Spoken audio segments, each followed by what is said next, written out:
Okay, in this segment, we're going to start the collection process. We're going to have 2 straight segments in a row where we're almost going to be doing nothing but collecting map pieces, golden seeds, upgrade materials, things along those lines. We're also, of course, going to be opening up the map so that you can actually see the starting areas that we're going to be focusing in. So the first thing that we're going to do is make a quick trip back down to the starting area, and we're going to go south. And in going south, we're actually going to pick up a few things along the way, as well as open up some more of the map. So what we're going to do is we're going to start back here to Geel Lake North.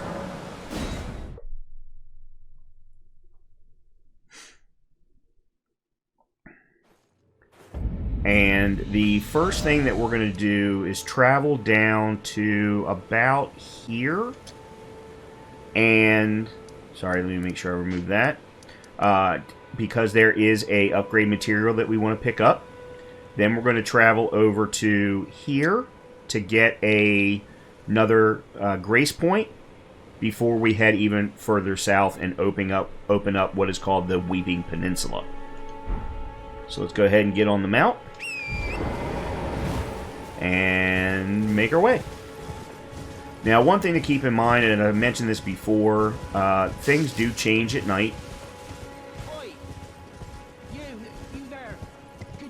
So it's going to be up to you as to decide when you're deciding to do things at night, when you're deciding to do things during the day.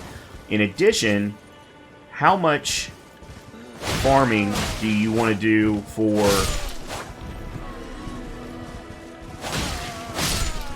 runes? You'll notice I just did a little bit right here. Not a lot, just a little bit. One of the great things is that when you do kill groups of enemies,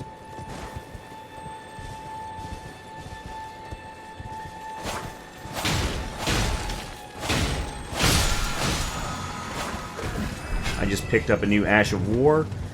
There are 3 different kinds of scabbards out in the world.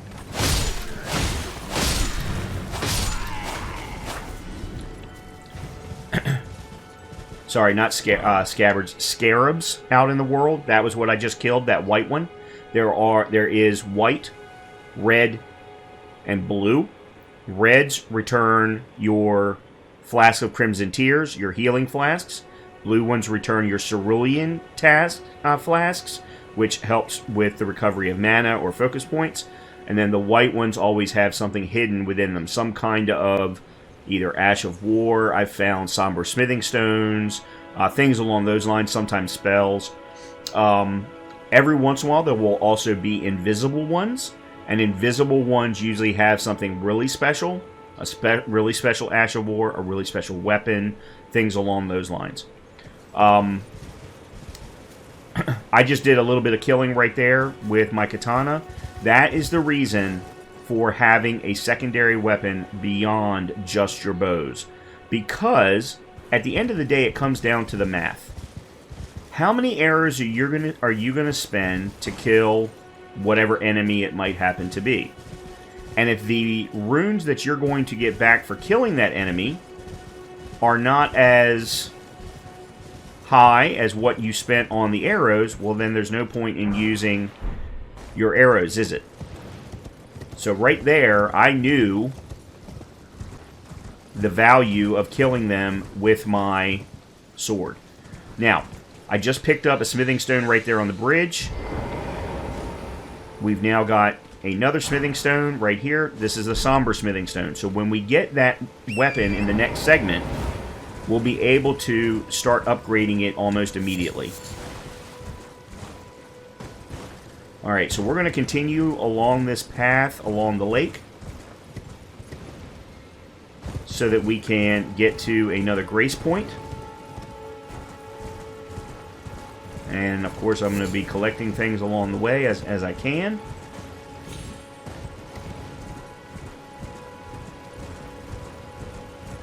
To get to the next site of grace, and as you can see, we've got the gold dust letting us know where exactly it is. You do have to get off your horse in order to activate a Site of Grace.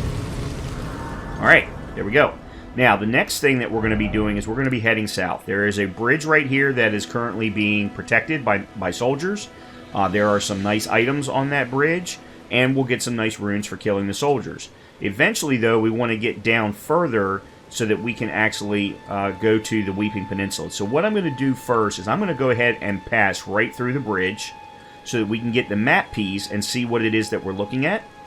Then we'll come back, we'll clear the bridge, get everything on it before ending for the next segment.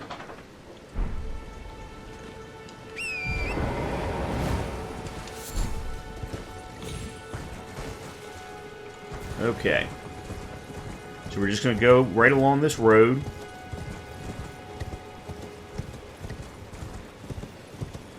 You can kill this guy if you want.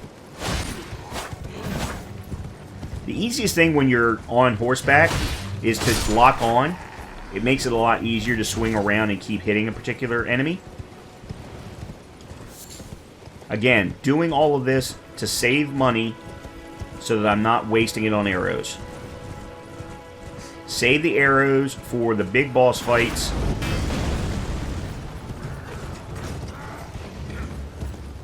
And the larger enemies that you want to stay away from. Alright, so we're going to go ahead and pick up this Site of Grace over here real quickly, called the Weeping Peninsula. And then get right back up on the horse. And we're going to just head down this road. There's a quest line that starts right there if you want. We should actually have more of the map. We do. I'm going to continue on down south as much as I can. There are a couple of items here that I can pick up along the way. There are also a few dogs.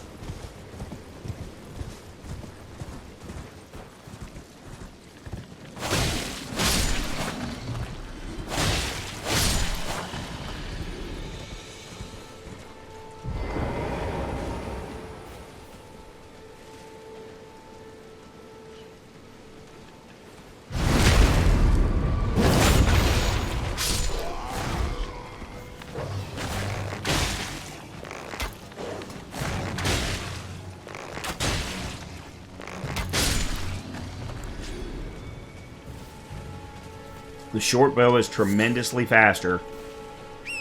Oops, that's not what I wanted. There actually is, depending upon your specific playstyle, there actually is a weapon in here called the Morning Star. Does blunt damage. Nice weapon. Especially against very armored enemies.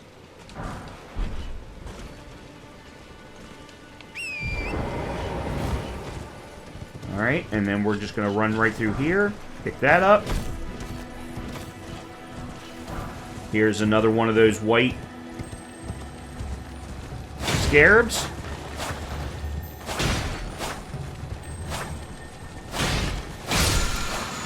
That gives you Mighty Shot.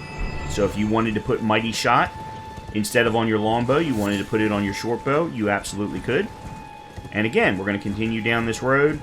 And here's another Site of Grace and a merchant. So let's make sure we get them on the map.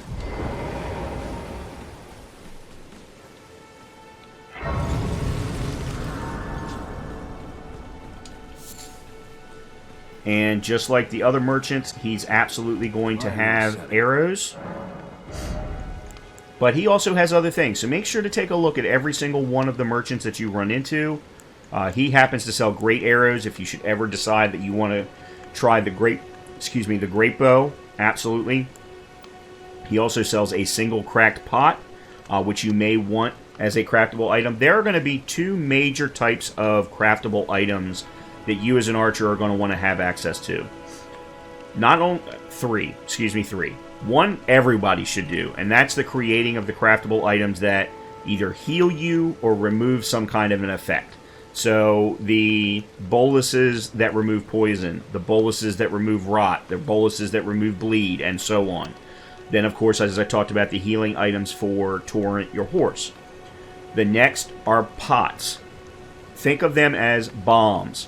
They have numerous different kinds. Fire, poison, rot, bleed. There is a sleep bomb that for a very specific set, and I'm not going to tell you more, you can look it up for yourself, that for a very specific set of bosses, that sleep becomes very, very effective and makes it a lot easier for you to kill a particular boss.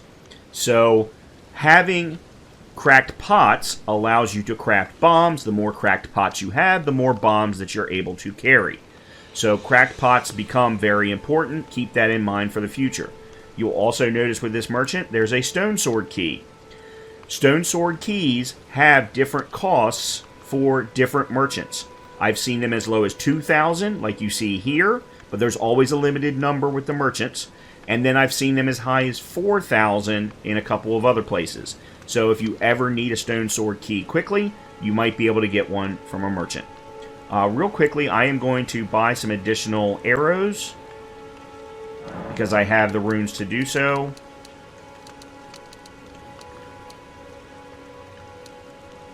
Okay. But again, for the moment, while I'm still getting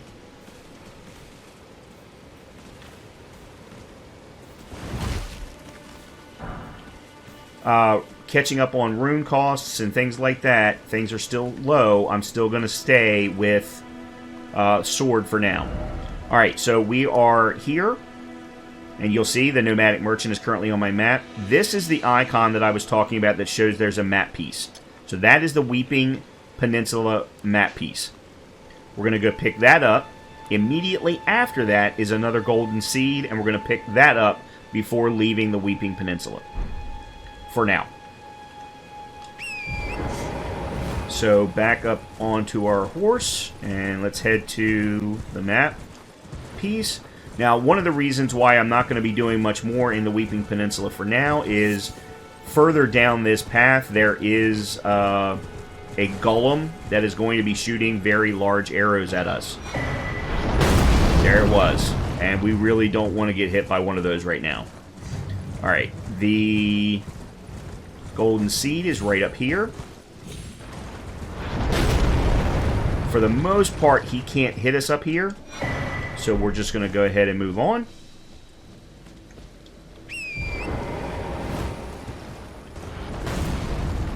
And get on up out of here. When you do put a blue marker on your map, if you ride over the spot where the marker was, the marker will go away. That way you don't have to manually remove them from the map yourself. So, this is perfect. This is nighttime. That is a nighttime boss. That is called the Night Cavalry. There is 1 to 2 of them in pretty much every section of the map. This is the Limgrave section of the map, and there are 2 here. There are at least 2 in the next section that we're going to go to. And he just saw us. That's not good, because we are not strong enough to be taking him on. So, I am going to sit back here at my trusty Site of Grace. I'm going to move time forward to the morning.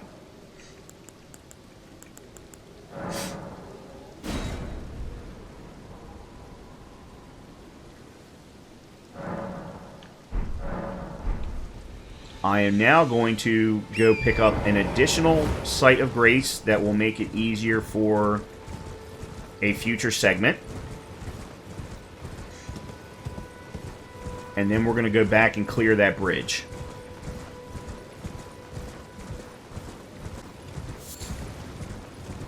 Bunch of dogs here over on the left if you should choose to take them out.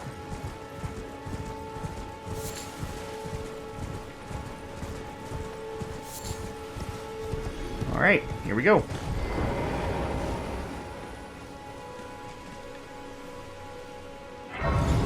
Now, in the article that will be accompanying all of these videos, I will absolutely be providing a set of images that show the different map areas as well as each one of the Sites of Grace and their names. That way you won't get confused by anything or get lost as you're going through things yourself. Okay. I didn't mean to do that, actually. What we are going to do now, so this is the Weeping Peninsula. There's where the merchant is. This is where we are right now. We're going to go back to the Bridge of Sacrifice.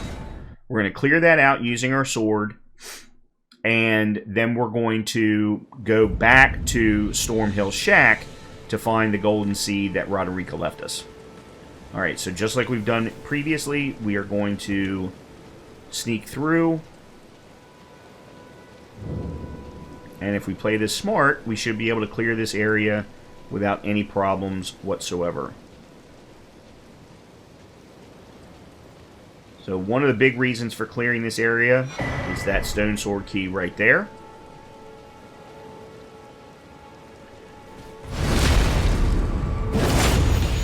Now, I'm just going to run.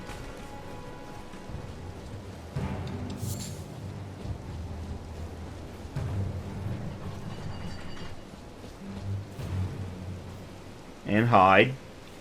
The guys with the big shields and the spears don't normally run very far away. Plus, he got stuck. So he will de-aggro here in a little bit. And then we'll go back. So the golden seed that I just picked up.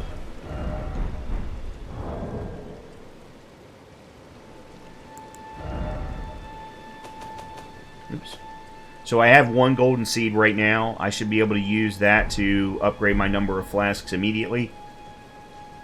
After that, though, I will need to have 2 in order to upgrade again. Because of the fact that we're going to be an archer with this build, we are going to be using a lot of the archer skills. That is going to take magic. So you're probably going to want to have, I would recommend 1 until you feel comfortable. But then at some point, you're going to want to probably have 2.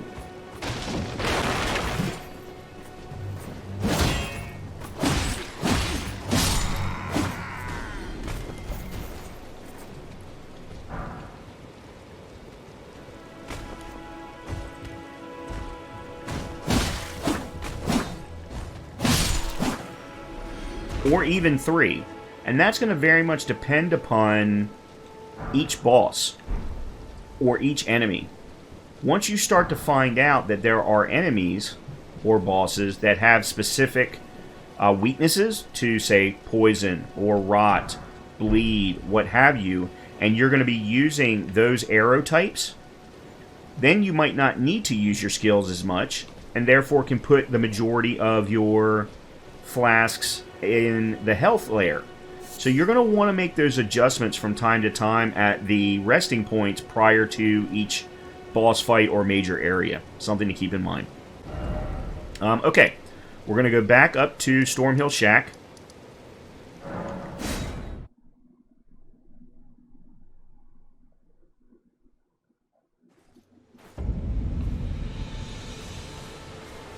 And, oh!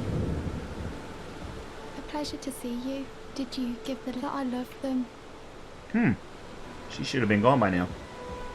Oh, I think I know why.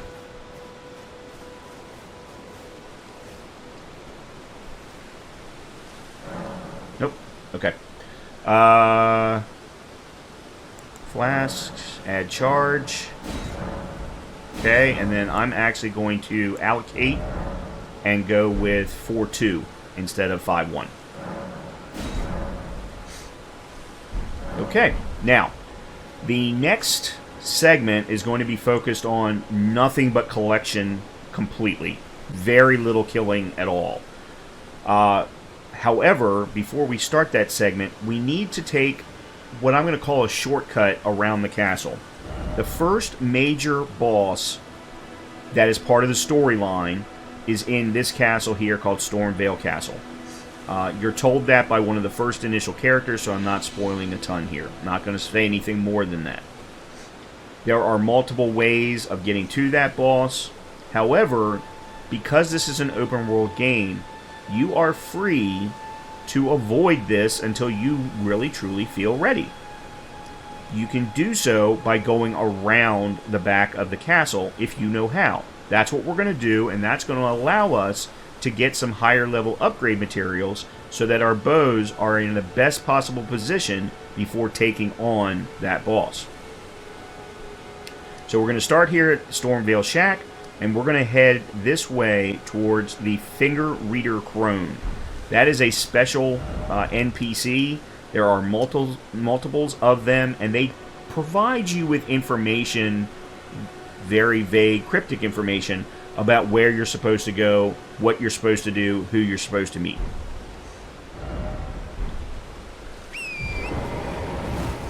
Alright, so we're going to go this way. Avoid the soldiers at the moment. Although we could take them out if you wanted to get the runes for them. It's up to you.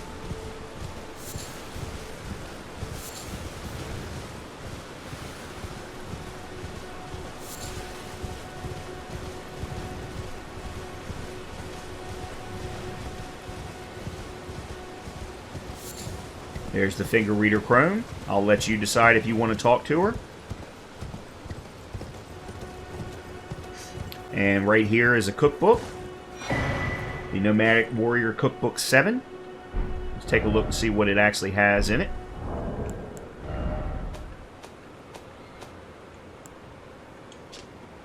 Soft cotton, stanching boluses, and rainbow stone arrows. The rainbow stone arrows are worthless, trust me. The soft cotton, though, does let you fall from higher distances, so they are worth knowing how to craft. And then the stanching boluses help relieve some kind of an effect. I'm actually not even sure which one it is at the moment. Okay, so then we go down this way, and we just follow along this wall to the right. And this takes us back behind the castle.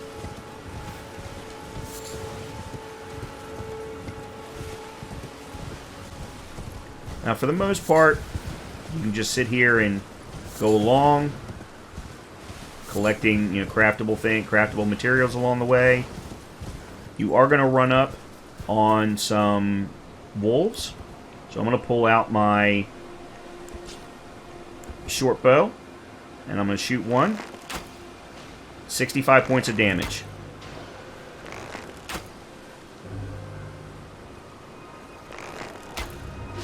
Okay, so 3 arrows was what it took, and a little over 100 runes.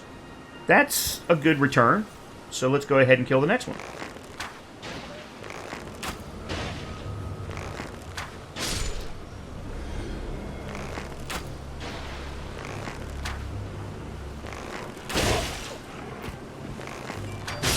Okay. Not bad. I don't want to do that too much. There is actually another set of wolves coming up, so I'm just going to skip past those. But I just wanted you to see the type of math that you're going to potentially have to do with some of the lower end enemies. Now, the larger enemies, you should never have to worry about that kind of math. Do whatever you feel is right. Once you get your longbow to a high enough level, you're going to be able to start to determine the one-shot ability of enemies like that. And there's numerous different kinds of those enemies that are always in groups. Wolves, dogs we've seen already. There are others that I'll let you find on your own. And as you start to go through the world, as an archer, you're going to want to be a little bit more stealthy about things. So the ability to do a one-shot for those is going to become very, very powerful as an archer. So that's the reason for the longbow versus the short bow. One thing to keep in mind, though, you do not have access to your skills when on horseback. So you will need to get off your horse if you want to use the mighty shot or you want to use the barrage of the short bow. Alright, so we are at the stopping point for this particular segment. The next segment, we're going to be going into that area that we are seeing right there. That is Liurnia Lakes. And that is where we're going to be collecting a butt-ton, a crap-ton of upgrade materials. And by the time we're done, we will be able to get the new Somber weapon, and it upgraded to +4. We're going to be able to get the short bow to +6, and the longbow to at least +3, maybe even more, especially in the segment after that, where we clear out specific caverns that are designed specifically for upgrade materials. So, see you in the next segment.